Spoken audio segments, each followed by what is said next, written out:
Assalamu alaikum. So in this lecture, what we will do is that we'll focus on regulation of human function, regulation of its function by altering its structure. So in the previous lecture, we talked about the structure of hemoglobin and how it goes through two different structures, the R and T. Now, and we said that the R structure has high affinity and the T structure has a low affinity towards oxygen. So there, in addition to oxygen having a positive effect on hemoglobin binding to oxygen, there are other molecules that can also regulate the affinity status of hemoglobin towards oxygen. So we will talk about these effectors right now. These are known as allosteric effectors.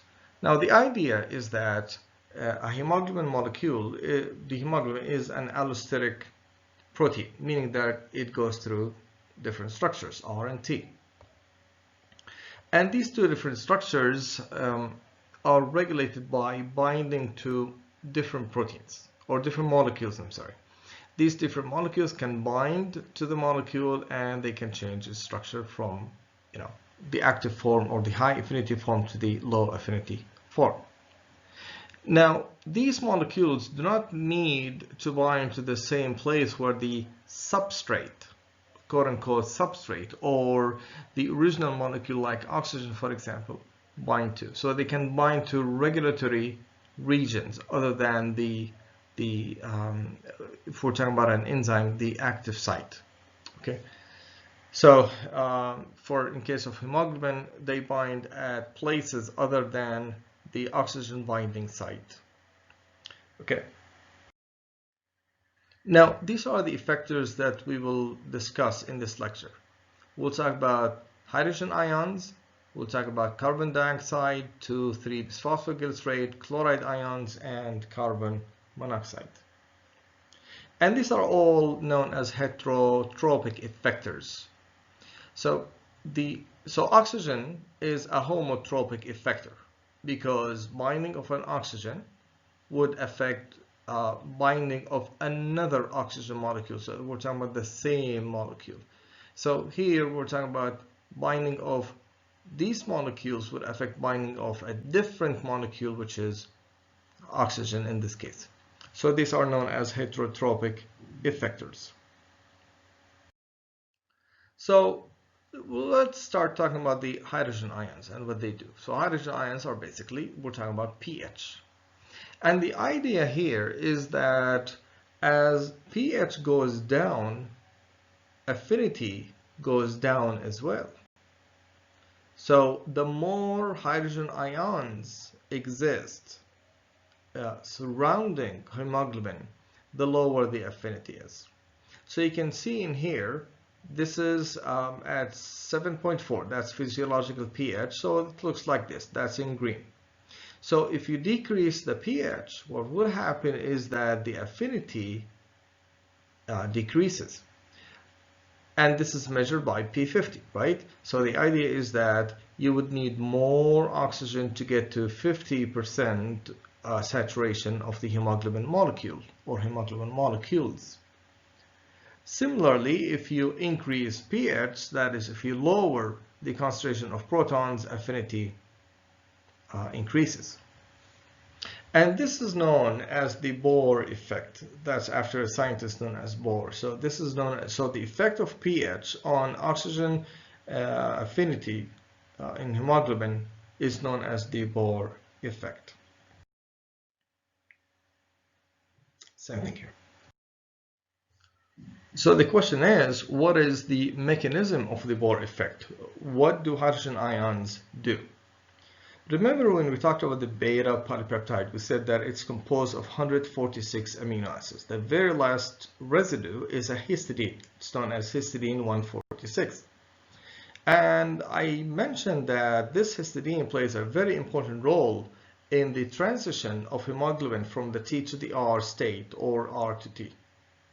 So what happens is that in the T state, you have this histidine forming two important electrostatic interactions.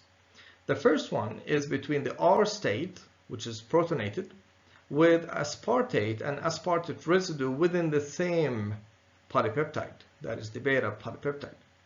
And the second electrostatic interaction takes place between the carboxyl group of histidine with a lysine residue on the opposite chain, that is the alpha chain. This stabilizes the interaction, or it stabilizes the T form of hemoglobin. Now, what happens is that the pKa of histidine 146 is reduced from 7.7 in the R state to 7.3 in the T state, meaning that at low pH, or that is in the T state, the histidine would be more frequently protonated versus in the R state. So what happens here is that by protonating the R group of histidine, that would favor the electrostatic interaction with an aspartate, and that stabilizes the T state of hemoglobin. Now, the question is, where do protons come from? So in tissues, you have metabolism and you have the production of CO2. That's in Krebs cycle. So CO2 combines with water, carbonic anhydrase, forming the carbonic acid, which dissociates into the bicarbonate ion and protons. So the pH in tissues is lower than it is in the lungs. That's a result of metabolism, production of a lot of protons. So that would cause the protonation of histidine 146 and the formation of the T form.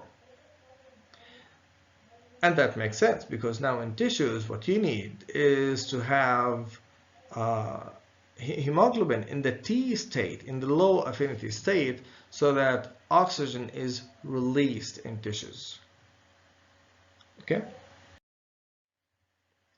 So we said that protons come from metabolism, the formation, generation of carbon dioxide in tissues. And that results in the formation of protons. So that's the first mechanism. Okay, so the idea here is that the more CO2 you have, the lower the pH. So that's pH of 7.6 at 25 torr of CO2. This is 7.4 when the pressure of carbon dioxide is 40 torr. When it is 60 torr, pH is now lower. It's 7.2. So that's the first mechanism by which CO2 can switch the hemoglobin from the R state to the T state in tissues. Now the second mechanism is formation of carbamates. So what happens is that CO2 itself can bind to the free alpha amino-terminal groups of polypeptides, forming what is known as a carbamate.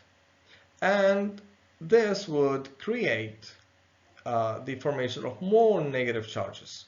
That is, you have more electrostatic interactions that can take place, and this stabilizes the T state of the hemoglobin molecule.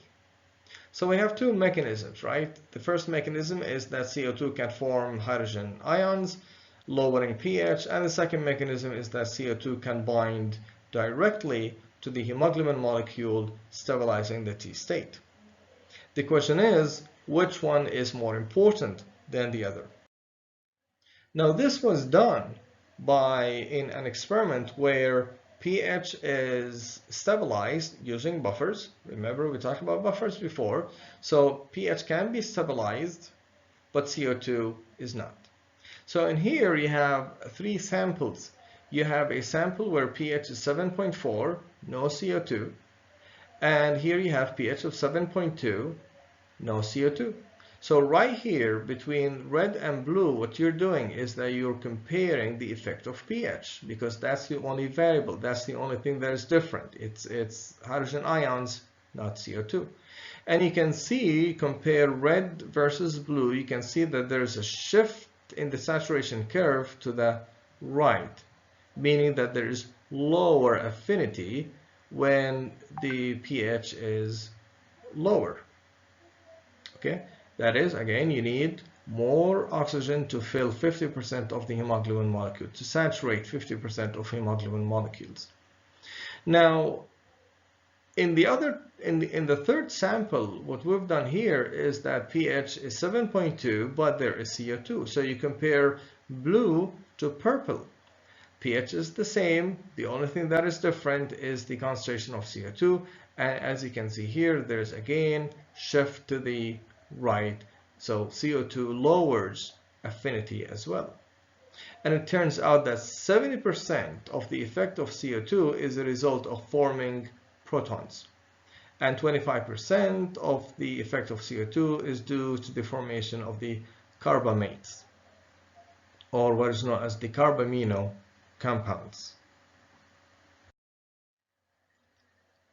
So CO2 is transported. How does it get transported? Well, it's transported as a bicarbonate ion predominantly. So 60% of CO2 is transported in blood in the form of the bicarbonate ion. So what happens is that CO2 leaves tissues, it goes into red blood cells. In red blood cells, some CO2 is bound to hemoglobin, but the majority is converted to the ions, to the bicarbonate ion and protons, and that's how, and bicarbonate ion goes out, and that's how CO2 is transported. So about 30% of CO2 is transported as a bound form to hemoglobin, and very small percentage of CO2 is transported in the form of dissolved gas. Now, remember, what happens here is that you have always formation of protons right here.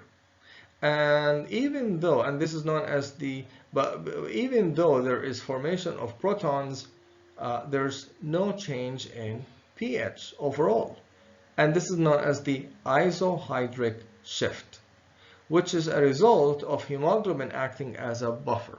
Remember, we talked about the bicarbonate ion, and we said that it's the predominant buffering system in blood, but also hemoglobin plays a very important role whereby it can bind to protons. It can absorb protons. So hemoglobin plays a very important role in maintaining blood pH, a phenomenon known as isohydric shift. So let's talk about the other allosteric effectors.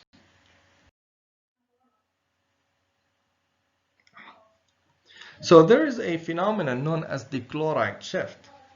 And this is an important phenomenon. So what happens here is that you have this transport of the bicarbonate ion in and out of red blood cells. That means that there is charge movement across the plasma membrane, and the difference in charge must be maintained. So what happens is that whenever you have exit of the bicarbonate ion out of red blood cells, this is balanced by entry of chloride ions. And whenever the bicarbonate ion gets into cells, the chloride ions would go out. So this is known as the chloride shift, and it maintains charge difference across the plasma membrane of red blood cells. So again, what happens here is that in tissues you have production of CO2. CO2 goes into red blood cells, and it combines with water, bicarbonic anhydrase, it dissociates into the ions, bicarbonate ions and protons. Now the bicarbonate ion goes out, and the chloride ions would get in, again balancing the charge. Now here you have hemoglobin mainly in the T state. Part of it is that you have the Bohr effect, right? So you have the transition of hemoglobin from the R state to the T state, and that facilitates the dissociation of oxygen from hemoglobin, and oxygen gets into tissues. Now the opposite is true in lungs. So in alveoli, what happens is that the bicarbonate ion goes in, chloride ions would go out. Okay. Now again, bicarbonate ion forms CO2, and CO2 is exhaled. At the same time, you have hemoglobin being in the R form, so it can, with high affinity state, it can form, it can complex, or it can bind to oxygen atoms. So, question is there an effect for chloride on the transition of hemoglobin from the T to the R state and vice versa? And the answer is yes. So here's what happens. This is what chloride ions do. Once they increase in level inside cells, they form electrostatic interactions with the N-terminus of the alpha-2 chain, and chloride ions can also form electrostatic interactions with the R chain of arginine 141 of the alpha-1 chain. This arginine is the very last amino acid in the primary structure of the alpha-1 chain. Now remember that the alpha-1 chains are composed of 141 amino acid residues. So that increases the number of electrostatic interactions within the hemoglobin molecule, and that would stabilize the T structure of hemoglobin, lowering the affinity towards oxygen. So in tissues, oxygen is again released, and the opposite takes place in lungs. There is another important allosteric effector, and this is known as 2,3-bisphosphoglycerate. 2,3-bisphosphoglycerate is a byproduct of glycolysis. So it's not the main product of glycolysis, rather it is a byproduct. So in glycolysis, you have glucose being converted to pyruvate at the end, right? One intermediate is known as 1,3-bisphosphoglycerate. This 1,3-bisphosphoglycerate can be isomerized into a molecule known as 2,3-bisphosphoglycerate, which can then be converted to 3-phosphoglycerate. Okay, by removing the phosphate group. Now that's an important point in here. We'll talk about it in the next lecture in metabolism of erythrocytes. So what does 2,3-bisphosphoglycerate do exactly? Well, what it does is that it fits into the cavity of the hemoglobin molecule. So you have 1,2,3-bisphosphoglycerate binding to one molecule of hemoglobin. Now note the negative charges that the 2,3-bisphosphoglycerate molecule carries. It carries multiple negative charges, and these negative charges would allow the molecule to form electrostatic interactions with lysine and histidine residues of the beta chain. So these interactions can stabilize the T form of the hemoglobin molecule. And 2,3-bisphosphoglycerate, what it does is that it shifts the curve to the right again. So it reduces the affinity. So note here, you have different concentrations of 2,3-bisphosphoglycerate. Here you have none at all. And note that the sigmoidal curve right here, but the curve is shifted to the left. So this has very high affinity. So it almost looks like myoglobin, which has really high affinity, but it's not there, but it's close. Well, if you have in normal blood, you have 5 millimoles of bisphosphoglycerate per liter. So you have the normal saturation curve. But if 2,3-bisphosphoglycerate increases to 8, note that the curve shifts to the right, meaning that you have low affinity hemoglobin in this case. And it turns out that individuals that live in high altitudes, they adapt by increasing the amount of 2,3-bisphosphoglycerates in their cells. Okay, so what happens is that if you go to a place that is at high altitude, the first 2 days you would have a hard time breathing, as you're walking. But on the third day and further, your body adapts by increasing the level of 2,3-bisphosphoglycerate in cells. So this is a case right here where, again, that's normal curve for hemoglobin, and here if you have no 2,3-bisphosphoglycerate at all, note the difference in the P50 and the shift of the curve to the left. An important point about 2,3-bisphosphoglycerate is that its level goes down when blood is stored. So if a person donates blood and this blood is stored even at 4 degrees, the level of 2,3-bisphosphoglycerate goes down within hours. So after 24 hours, there would be no 2,3-bisphosphoglycerate.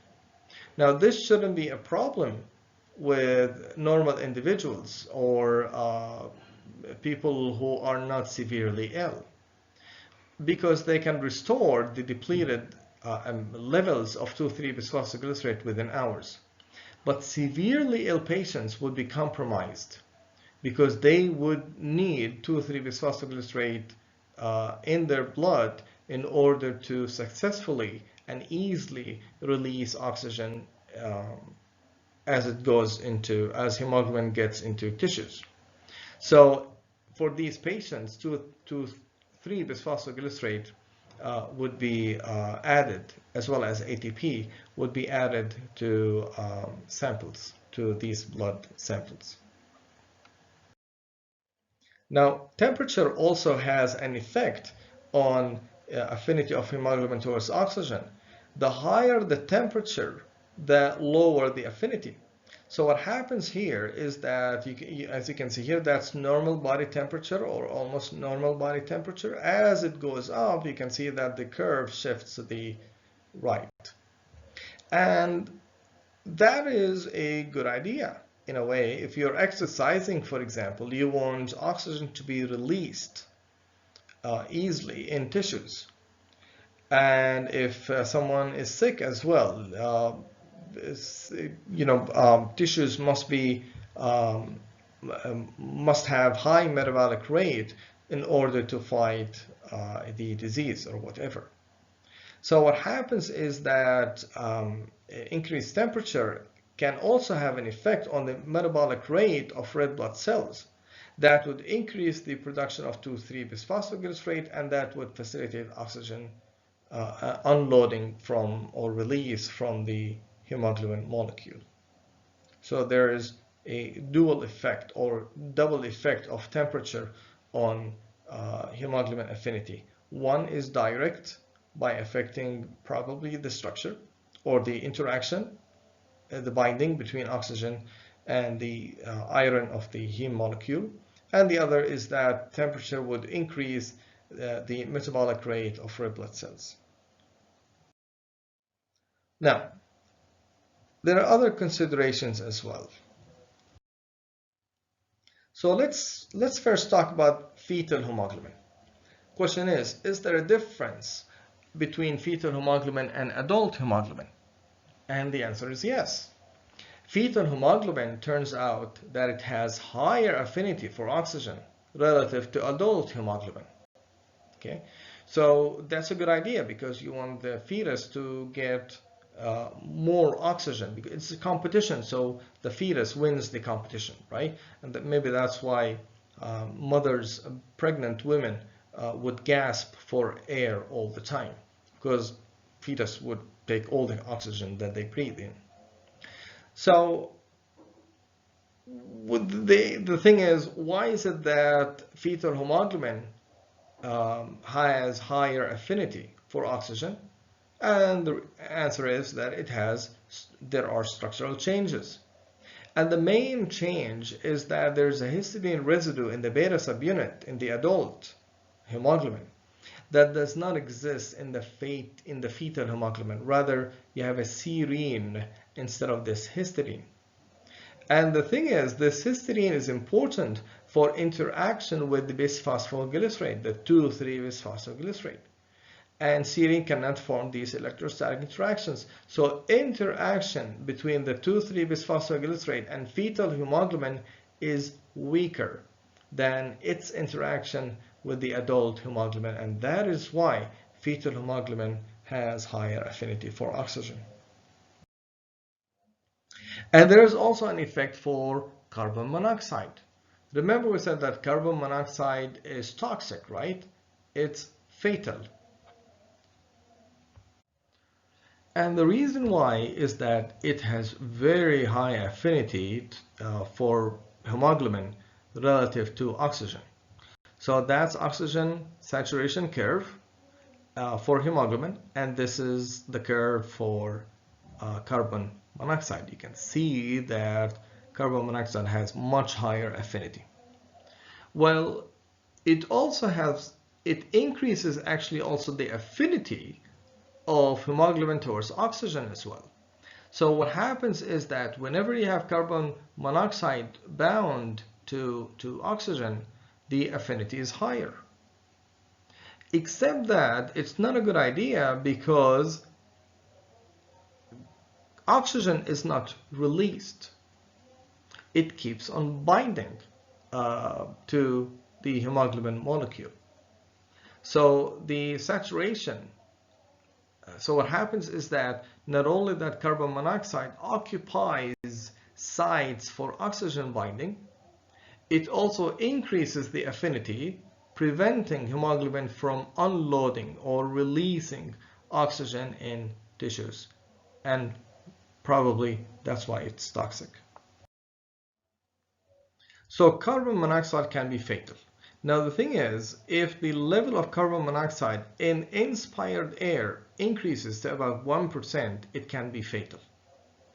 Now, as a result of pollution due to factories, the concentration of carbon monoxide in blood can reach 1% in non-smokers.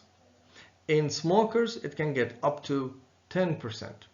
Now, if this concentration reaches to about 40%, as is caused by this 1% right here in air, it can be fatal to people. Now, these are the different chemical components that you can find in cigarettes, and they include things like things found in cleaners, candle wax, batteries, poisons, and so on, and I don't understand why people smoke. So, to sum up the lecture, we have the saturation curve for oxygen, okay, and it can shift to the right or to the left. If it goes to the left, affinity increases. If it goes to the right, affinity decreases. These are the different factors that affect affinity. Fetal hemoglobin, we talked about it, it increases, it has higher affinity as a result of this amino acid change from histidine to serine. Carbon monoxide also increases affinity, but it's fatal because it not only that it occupies oxygen binding sites, it also prevents the release of oxygen in tissues. These are the factors that shift saturation curve to the right, decreasing affinity, lower pH, the Bohr effect, the effect of CO2, we talked about two mechanisms, the effect of 2,3-bisphosphoglycerate, and we talked about temperature as well.